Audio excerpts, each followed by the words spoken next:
Magda Priscila e hoje vou estar apresentando sobre a enfermidade de Addison junto com meu grupo e vou empezar falando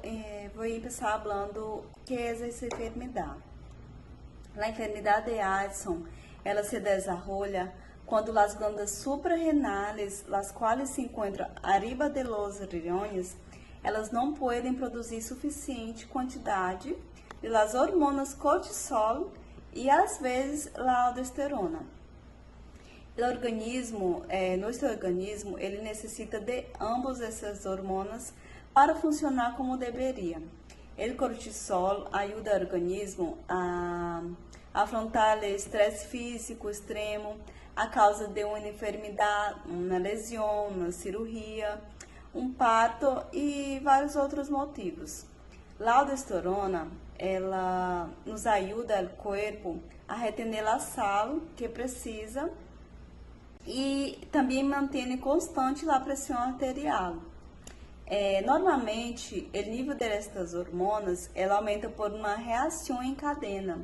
Primeiro, o hipotálamo em el cérebro, que produz uma hormona que necessita que a hipófise para produzir outra hormona chamada ACTH. E a ACTH, luego, ela ordena as glândulas suprarrenales que produzem o cortisol ou a aldosterona.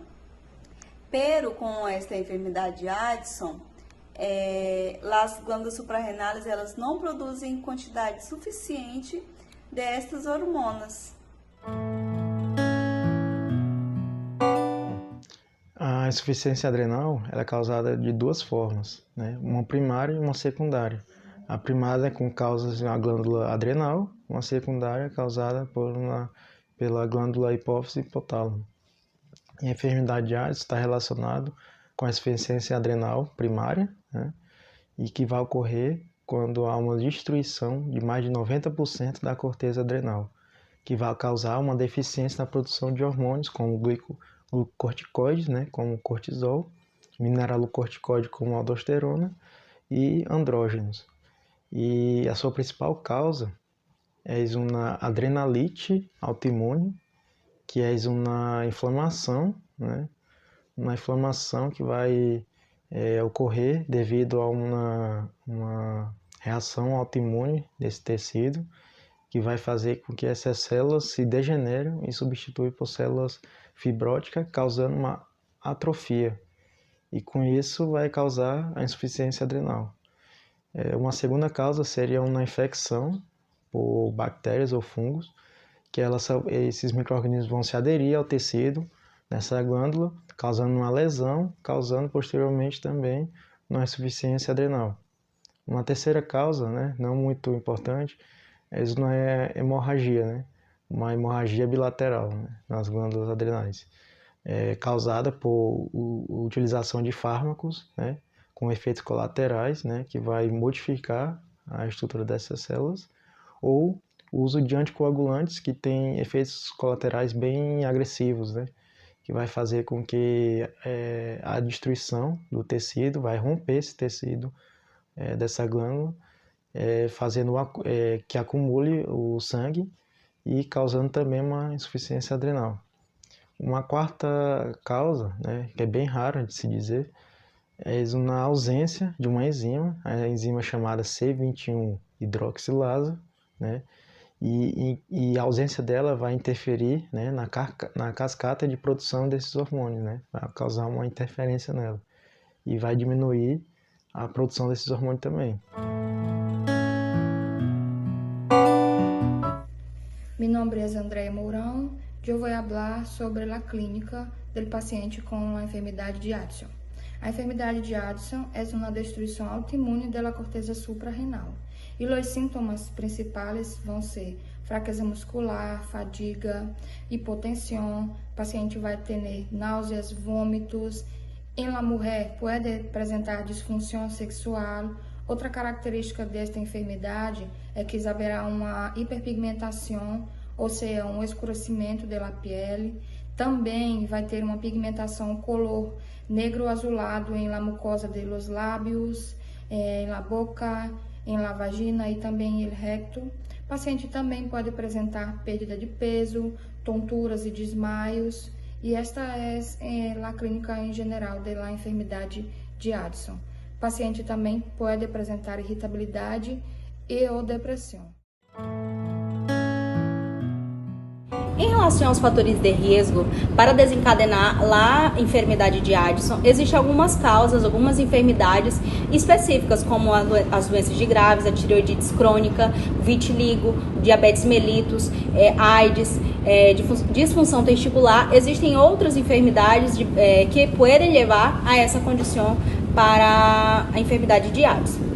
No caso da prevenção, essa é uma enfermidade que não existe uma forma de preveni-la, sabendo que é uma condição, uma enfermidade de predisposição genética, então se não existe uma forma de preveni-la, yeah? Então, o paciente, por exemplo, o paciente que já é diagnosticado com esta condição, o que ele tem que falar, o que ele tem que fazer é seguir o tratamento, ter um certo diálogo com o médico que atende, sabendo que, observando se existe alguma debilidade, alguma fadiga, alguma perda de peso, e observar tudo isto e também perguntar ao médico se existe uma possibilidade de desarrollar uma insuficiência suprarrenal. Então, no caso de pacientes que já têm o diagnóstico, o que fazer quando se sentir enfermo, se existe a necessidade de aumentar a dose do corticosteroides. Então, são essas as condutas de como ele tem que seguir, sabendo que ele já é um paciente diagnosticado com essa enfermidade e o que ele tem que fazer. Então, o que se pode fazer é continuar a conduta do tratamento, para que sabemos que é uma enfermidade que não é irreversível, e então levar uma vida mais tranquila, uma vida da melhor forma possível ao paciente. Vou falar sobre o diagnóstico.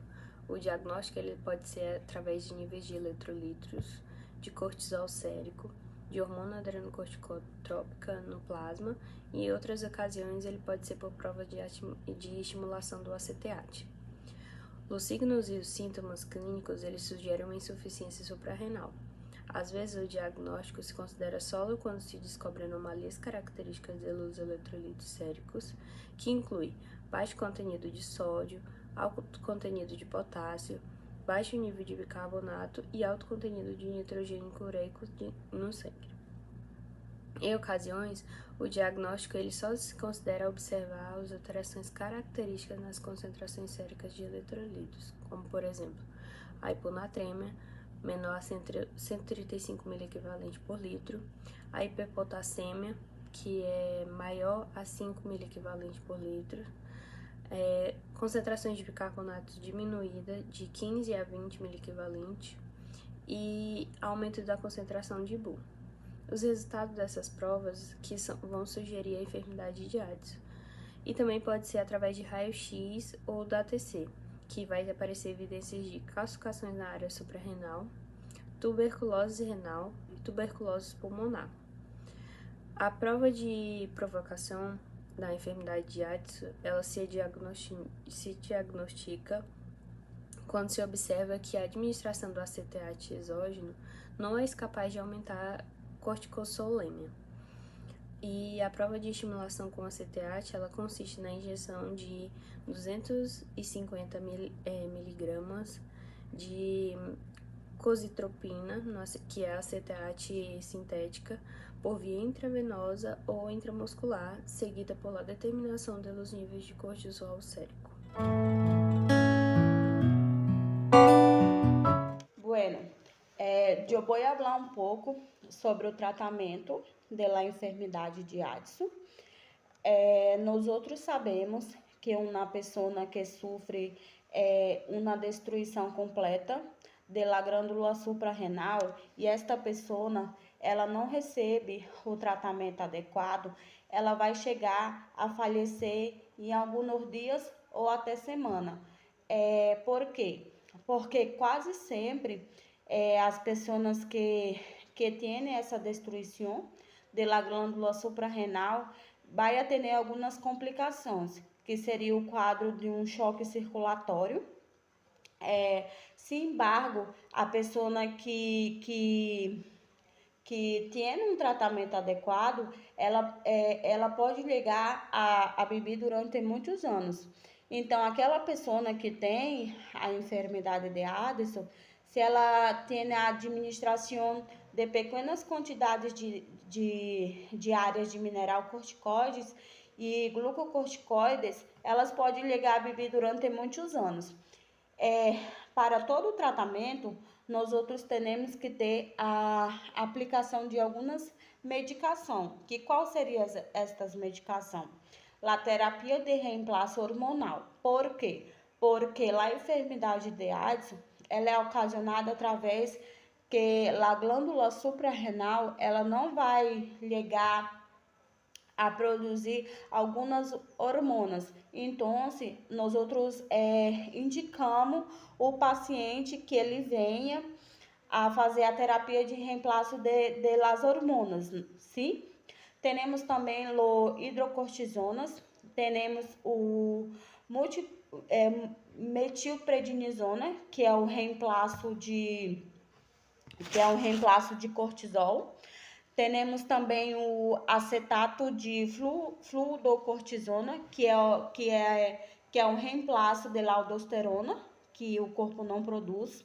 Temos também grande quantidade de sódio. E temos que o eu acabei de falar, que seria o reemplaço de corticosteroides e mineral corticoides. E em casos que a pessoa sofra crises de enfermidades, podemos também aplicar injeções de hidrocortisonas.